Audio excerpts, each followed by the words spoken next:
Salutations camarades, c'est Rafa, ça se passe? Moi ça se passe super bien comme d'habitude, hein. On change pas. Bon, alors petite vidéo explicative, comme tu as pu le voir sur mon titre, hein, le côté sombre de la rétention séminale. Alors là c'est quand même bizarre que je te parle de ça. Jusqu'à présent je ne te fais que louer les bénéfices, les bienfaits, les vertus, tout, peu importe l'adjectif.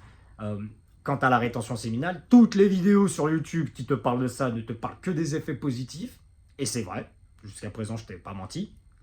Mais il y a une chose auquel j'aimerais bien quand même j'aimerais bien intervenir, c'est euh, pourquoi le côté sombre? Parce que il faut savoir que quand tu vas pratiquer la rétention séminale, le premier mois, tu vas être dans une forme de dualité. Je m'explique.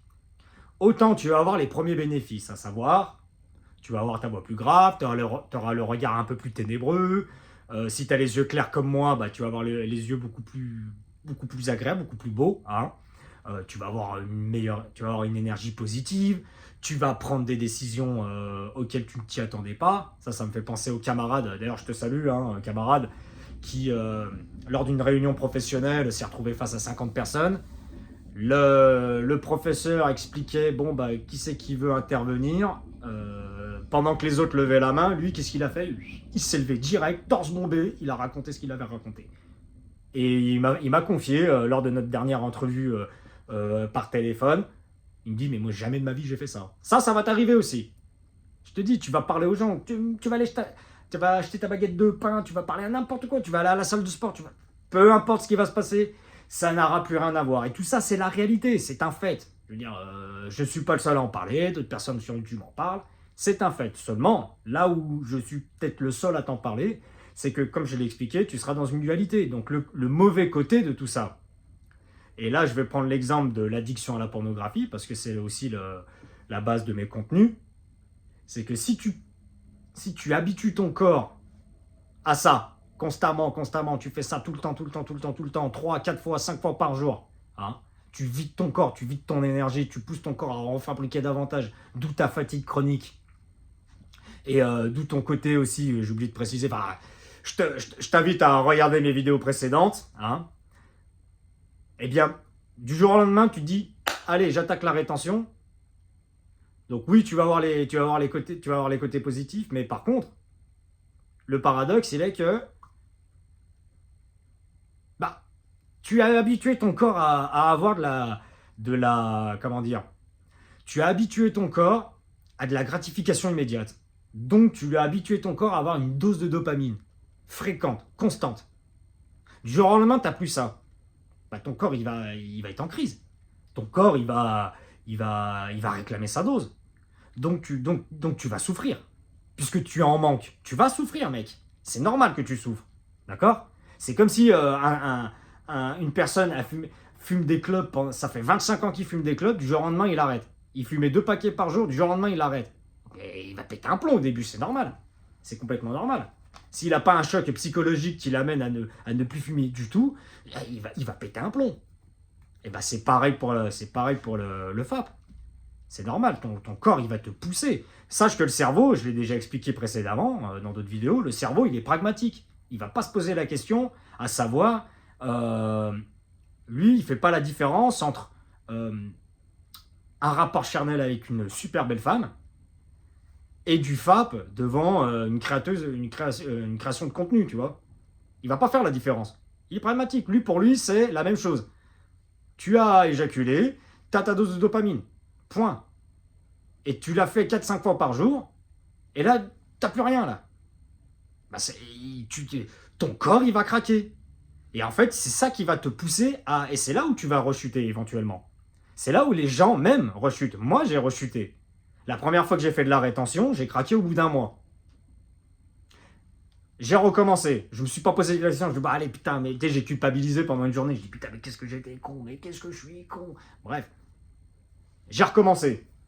Et je notais. À chaque fois, je notais. Et je notais les jours et tout. Ça, c'est une erreur, ça. Moi, je vous conseille pas de le faire parce qu'en fait, tu vas, comment dire, en faisant ça, tu vas te créer un stress qui n'a pas lieu d'être. Parce que tu te dis, ouais, il me reste 2 jours avant de battre mon record, tu vois. Là, tu vas te créer du stress, en fait, pour rien. Alors que le but, c'est de ne pas stresser, c'est de faire d'autres choses, tu vois. Je préfère que tu stresses. Non, je veux pas que tu stresses. Ah ouais, je te dis une bêtise. Tu stresses pas. T'occupe.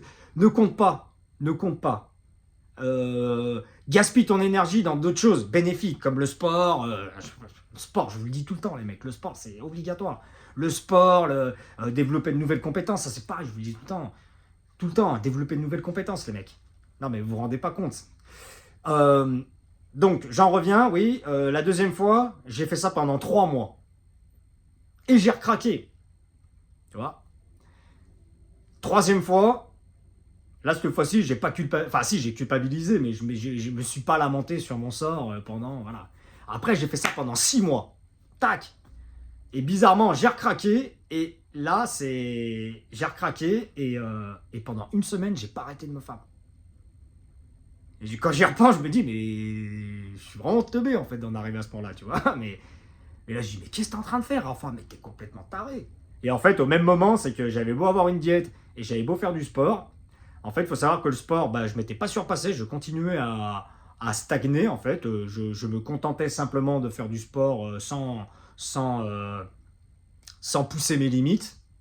Et, euh, et en même temps, bah, je faisais rien de plus que mon travail que j'avais au quotidien à l'époque. Je n'ai pas développé de nouvelles compétences. En fait, je me suis pas mis dans un cercle vertueux. J'ai pas mis toutes mes chances de mon côté. Et en fait, j'ai recraqué, tu vois. Parce que j'avais fait une sortie, je m'étais fait plaisir, tout ça. On refait la teuf et tout. Et en fait, j'étais dans la continuité de ces conneries-là. En fait, j'étais retombé dans les travers dans lesquels j'étais il y a 10 ans d'arrière, tu vois. Et là, j'ai dit non, là, Rafa, là, c'est terminé. Tac. Je l'ai refait une dernière fois. Et ça fait 1 an que ça dure maintenant. Mais en parallèle, j'ai développé de nouvelles compétences. Donc là, mes compétences actuellement, c'est j'ai pris une formation pour pouvoir faire de l'investissement et une formation pour pouvoir développer mon marketing et développer ce qui m'aide à faire ce que je suis en train de faire là face à vous. Et je suis complètement épanoui. Je suis heureux d'avoir fait ça. Et j'ai des journées complètement chargées maintenant. Parce que j'ai encore une activité salariée, parce que je vis pas de ça pour l'instant. Au même moment, j'ai pété mes records en muscu. Je pratique de la boxe anglaise et je développe de nouvelles compétences. Et maintenant, je me projette encore plus facilement. Moi, je me vois dans 10 ans. Je sais où j'en serai dans 10 ans. Tu vois. Et ça, c'est fantastique. Mais tu vois, comme je t'ai dit, pourquoi j'ai réussi? Parce que j'ai d'une, personne m'a accompagné. Hein, j'ai fait ça tout seul comme un grand. Donc ça, c'est des choses que j'ai appris sur le terrain. J'ai appris, si je puis dire, je me suis sali les mains. Mis les mains dans le cambouis. Mais il est clair que, ouais, j'ai rechuté, ça m'est arrivé. Donc moi, le but, c'est que je veux pas que tu rechutes. En fait, tu peux ne pas rechuter, c'est sûr.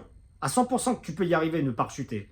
Seulement, seulement en parallèle, il faut que, dès le départ, tu te mettes tout de suite dans des meilleures dispositions pour être dans ton cercle vertueux. C'est pour ça que je te dis que le premier mois, tu vas souffrir. C'est normal que tu souffres. Ton corps, il va te pousser à craquer. Il va le faire. Il le fera constamment. Et la réalité, j'ai même envie de te dire qu'il fera ça toute ta vie.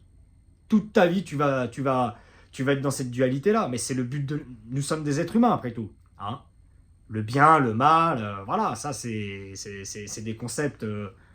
c'est des concepts de la vie, ça. Donc, c'est complètement... Donc, voilà. Tout ça pour dire, pour résumer, que, oui, il est là, le côté sombre de la rétention. Et personne n'en parle. Donc, moi, je t'en parle.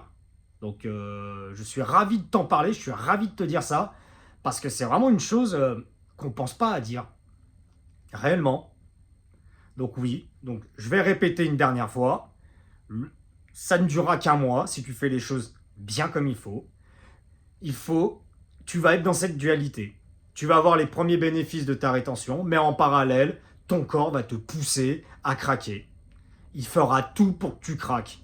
La moindre photo de fesses, de boobs, même quand tu vas aller à la salle de sport, par exemple, tu vois les femmes avec des superbes des pantalons bien moulants, tu vois, elles sont bien gaulées. Ça va te monter à la tête direct. Hein.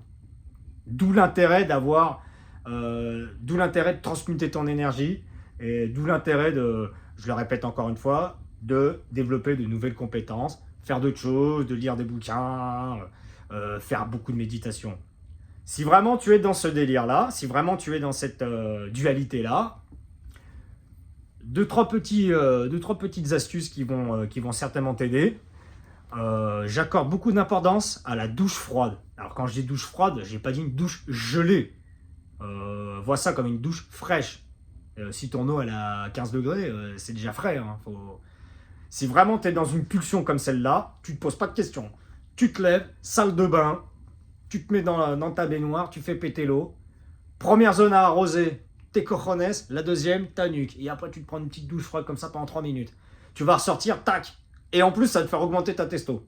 Direct. Mais direct. Donc, et ça va te calmer. Si vraiment tu veux pousser la chose plus loin, fais des pompes jusqu'à que tu sois éclaté. Va dehors et va faire une course dehors. Tu cours jusqu'à ne plus avoir de poumons. D'accord? Mais il faut que tu transmutes ton énergie. Et maintenant, si tu veux une méthode beaucoup plus douce, prends le temps de faire de la méditation. C'est vachement important, la méditation. Ah. Tu verras que... Une chose qu'il faut que tu saches quand tu es en rétention séminale, moi je crois en le karma.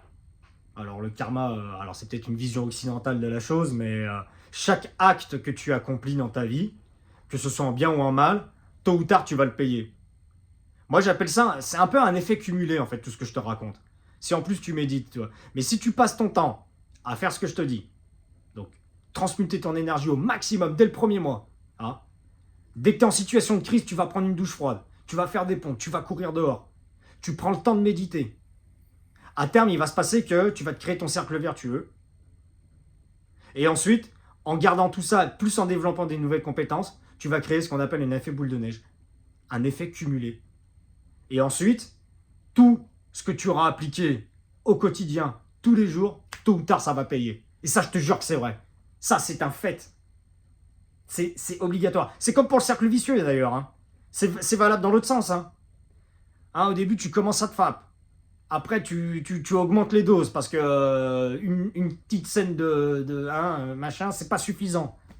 En parallèle, tu bois de l'alcool, tu passes ton temps à sortir, tu passes ton temps à avoir de la gratification immédiate, que ce soit pour consommation de ça ou de ça, de la pillave, tu fréquentes les mauvaises personnes. Et bien là, tu vas avoir un effet cumulé mais inversé. Et là, tu vas te retrouver dans une situation où après, tu n'as plus d'estime de toi, tu es dans... on te manque de respect, et limite, tu perds ta dignité, parce que quand tu te fapes devant des contenus porno, limite, c'est indigne, quoi. Je veux dire, pense quand même que tu verses ton énergie devant des couples, devant deux personnes, c'est même pas toi, en fait. Donc, en plus, tu es un voyeur. Donc, non. Moi, vraiment, ce que je veux, c'est que tu te crées ton propre effet cumulé, tu te crées ton propre effet boule de neige. C'est pour ça qu'il faut appliquer ça dès le départ. Mais ça va être très dur au premier mois, mais tu verras, ça marchera. Donc, si tu appliques ce que je te dis, au bout d'un mois, parce que tu vas souffrir pendant un mois, banco, tu es sur la bonne voie. Et tu vas être fier de ça quand tu vas ressortir, dire putain, ça c'était dur, mais après, tu vas regarder ça avec détachement. Après, pour toi, ce sera normal d'être comme ça. Et les gens autour de toi, ils vont le remarquer, ça. D'où l'effet cumulé que je t'ai dit, l'effet boule de neige. Ils vont le remarquer direct. Ils vont dire, putain, t'as changé. Putain, t'es plus la même personne. Même les filles qui t'ont recalé par le passé en te disant que t'étais une merde, elles vont te voir. Ça, après, elles vont oublier. Hein. Tout le passé que t'as eu, elles vont oublier ça. Elles vont te voir, elles vont me dire, putain, t'es pas comme avant. Je sais pas, tu dégages quelque chose, tu vois. Et ça, tout ça, c'est vrai. Donc, finalité de la vidéo. Ouais, tu vas souffrir en rétention séminale, c'est normal. Mais c'est une souffrance qui est nécessaire. Et quand tu auras surmonté ça, je te le jure, ma parole d'honneur, un nouveau monde va s'ouvrir à toi. Donc il faut souffrir pour être un homme de valeur. C'était la vidéo du jour. Et moi je te dis, hasta la próxima.